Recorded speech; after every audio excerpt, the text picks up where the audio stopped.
Hyvä yleisö, arvon tuomarit. Meillä suomalaisessa yhteiskunnassa on ongelma, ja se on se, että kansalaiset ei maksa TV-lupamaksua. Yhä suurempi osa jättää sen maksamatta, vaikka katsoisikin televisiota ja jopa Yleisradion kanavia. Ja tästä syystä meidän Yleisradio on taloudellisissa vaikeuksissa. Ja meidän ratkaisumme tähän ongelmaan on se, että Yleisradion toiminta on rahoitettava suoraan verovaroista. Ja tämä poistaa Yleisradion toiminnasta tämänhetkisen epävarmuuden ja epäjatkuvuuden ja tuo tilalle sitten tämmöisen vakauden ja johdonmukaisuuden. Ja me koetaan tämä erittäin tärkeäksi, koska myös Suomessa on oltava ei-kaupallinen TV-kanava, joka pystyy vapaasti toteuttamaan laatujournalismia. Ja myös me koetaan, että kansalaisilla on oltava oikeus tiedonsaantiin ja myös viihteeseen ilman mainoksia.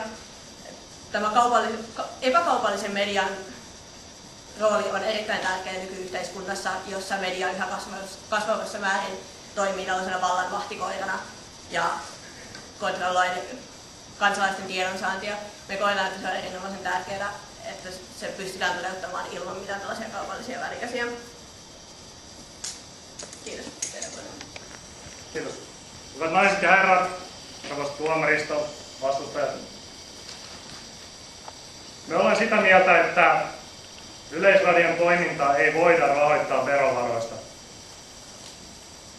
Mietitään nyt tätä tilannetta semmoisessa tapauksessa, jossa näin tehtäisiin, niin joka ikinen, ketä maksaa veroja, niin myös maksaisi samalla Yleisradiotoiminnan pyörittämisestä, osallistuisi siihen omalla panoksellaan.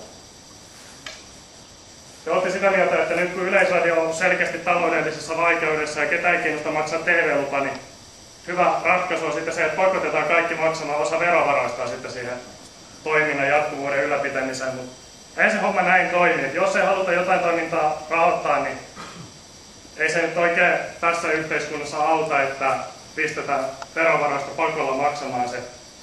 Ja vielä niin, että ne, ketkä maksaa enemmän veroja, maksaa myös enemmän muiden TV:n katsomisesta tai missä muodossa ikinä nauttiikaan Yleisradion toiminnasta, vaan oikea tapa nykyään on markkinaehtoisesti rahoittaa toimintaa kulutuksen mukaan. Eli nykyteknologia, meillä on hieno digi-TV tullut jo vuosia sitten ja näin edespäin, niin meillä on teknisesti mahdollista se, että Yleisradion toimintakin rahoitettaisiin esimerkiksi hankkimalla tämmöisiä tai myymällä maksukortteja tai muuta vastaavia systeemejä, jolloin sitten ihmiset maksaisi myös Yleisradion tarjoamista palveluista sen mukaan, mitä niistä haluaa maksaa. Jos mä haluan katsoa lätkää MM-kisoja Yleltä, niin silloin mä varmastikin niin maksaisin myös siitä kortista ja voisin käydä sitten niin kaupasta hankkimassa itselleni sellaisen. Mutta jos en mä kiinnosta niitä katsoa, niin en mä sitten haluaisi niistä maksaakaan mun verovaroilla. Niin jos en mä kiinnosta sen, niin mä haluan teidän lähtemäkseen katsomisesta maksaa. Se on mun mielestä ihan jokaisen itsensä päätettävissä, miten tämä homman hoitaa. Joo, eli tässä näin, jos ajatellaan teitä, tai ajatellaan vaikka Nauvan Lossia. Meillä on verovaroin kustannettu palvelu, jota käyttää vain ne henkilöt, joilla on siellä mökki. Mutta sitten taas Nauvan eläkealueilla meillä on eri tärkeää, että heillä on toimivat kulkuyhteydet. Joka päivä me maksetaan palveluista, mikä vaan pienet marginaaliryhmät käyttää. Sanotaan, että on urheilukilpailut, ja te haluatte, että opiskelijoilla välttämättä ei ole varaa siihen, että haluaa katsoa, kun Suomi voittaa lätkän maailmanmestaruuskisat. Ei pystytä siihen, koska ei ole rahaa. Nämä on tämmöisiä oikeuksia, mitä jokaiselle pitää turvata.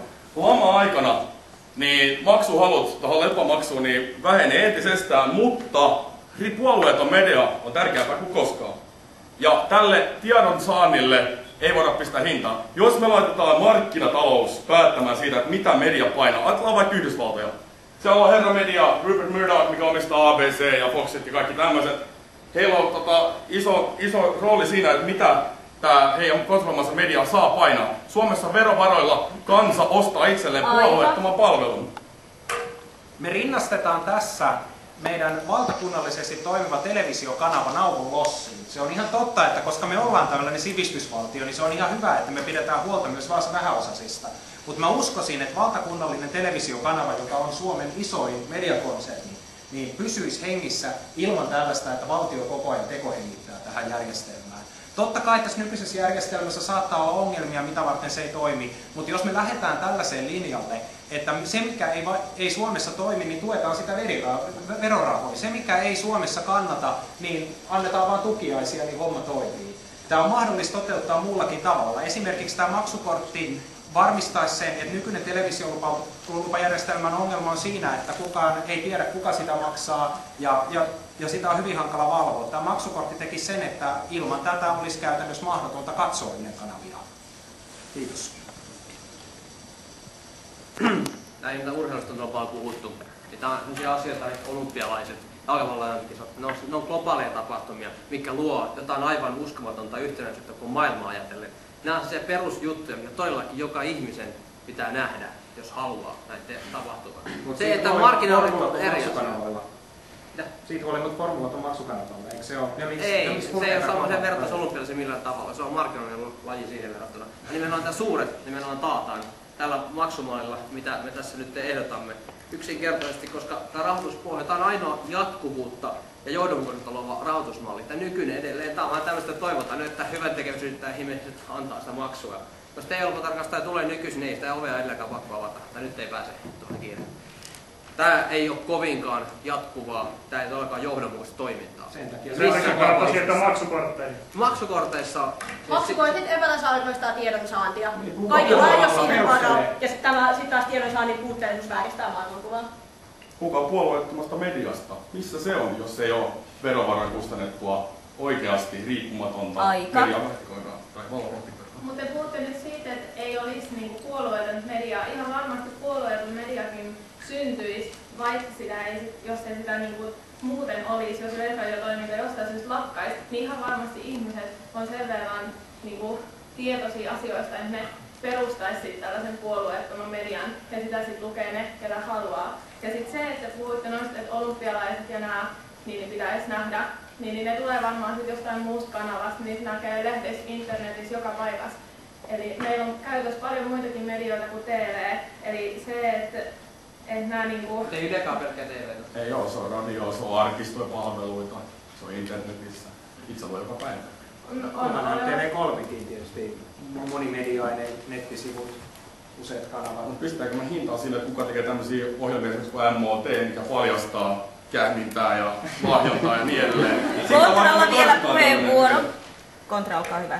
Teille hetki aikaa. Se, että te vetositte siihen, että pitää nähdä olympialaisia ja urheilua, niin ei kaikki halua seurata olympialaisia ja urheilua, ihan sama kuin kaikki halua seurata formulaa. Ja ne maksaisi siitä, ketä sitä haluaa nähdä. Mutta eihän kaikki myöskään käytä terveyspalveluita samassa määrin. Ja silti kaikki maksaa niistä veroja, joilla ne rahoitetaan. Terveyspalvelut on elintärkeitä. No niin, on puolettu mediakin. Se on meidän kansasivistys, siinä on meidän tulevaisuus. Mitä sä voit äänestää, jos siellä on markkinavoima, mikä päättää siitä, millaista tietoa sulle syötetään. Puhutaan esimerkiksi lama-aikana, niin on tärkeää kuin koskaan se, että pystytään puhumaan suoraan, ilman pelkoa siitä, että mistä se raha tulee huomenna ja niitä toimittajien palkan. Silloin kun veronmaksaja maksaa, niin se myös ostaa itselleen siinä palvelun ihan yhtä lailla. Ja kun puhutaan, että mitkä ne kustannukset olisi. Meillä on tällä hetkellä niin valvontakustannukset, mitä nyt on Ylellä, ne poistuu, koska me voidaan suoraan verovaroista ottaa se raha. Silloin me taataan kaikille ne palvelut, jotka kaikki ansaitsee. Et mun mielestä kyse tässä nyt on siitä, että halutaanko me rajoittaa sananvapautta, että halutaanko me, että kaikki se tieto, mitä TV kautta Yleisradio, muiden yleisradiopalveluiden kautta välittyy, on jonkun kaupallisen toimijan alaisena. Että raha ratkaisee tässä asiassa. Eikä muuten urheilutapahtumista, ei pelkästään urheilusta edelleen kaikki muut ohjelmat kuuluu myös tähän konseptiin, nimenomaan luodaan vaihtoehtoja myös niille muillekin kuin salatuille elämille.